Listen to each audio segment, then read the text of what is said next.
we have to talk about how cholesterol makes our sex hormones. So androgen, testosterone, estrogen, progesterone are all only made from cholesterol, which only comes from animal proteins.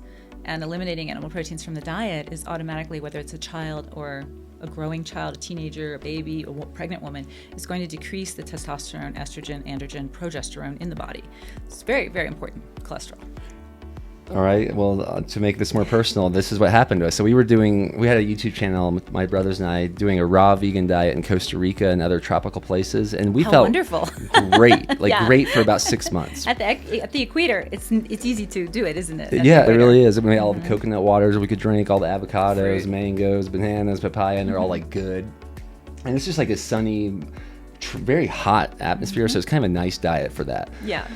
But what happened was my youngest brother, he's competing at like the state champion swimming level, and he's believing he's getting slower. He's like getting depleted. This diet's no longer going to work for him.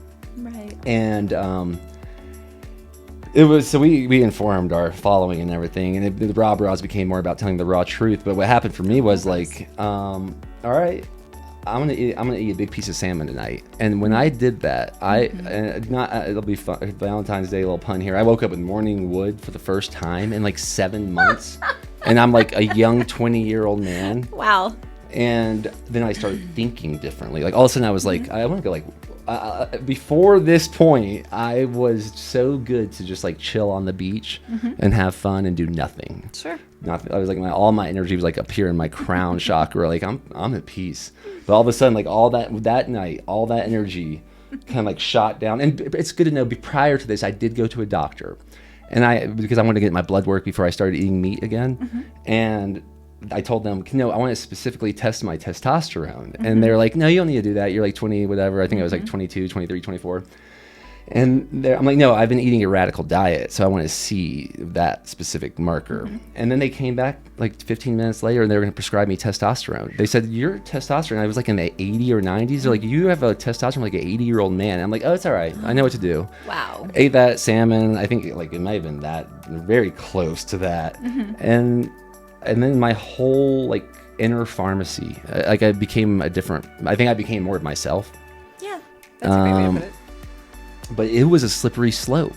Like I was slipping into this like monk, like vegan surfer. But then I would see these guys that were surfing a lot better than me and stronger than me. They would go get like burgers and beer, and I'm like, and I would be like exhausted, napping on the beach. And I just basically come to believe the same exact thing that you just said. And I don't know how vegans get around it. I see it seems like some vegans might be able to have like naturally optimal hormonal levels because of other parts of their lifestyle. But for me, I had no testosterone, and it changed everything about me right when I started eating meat again. And now I think there's optimal ways of doing it. Like I love like good, rare bison. I love organ meats, etc. But just having that one piece of salmon that night changed my whole life. And it was because I stripped my body of animal cholesterol 100% for about 7 months straight.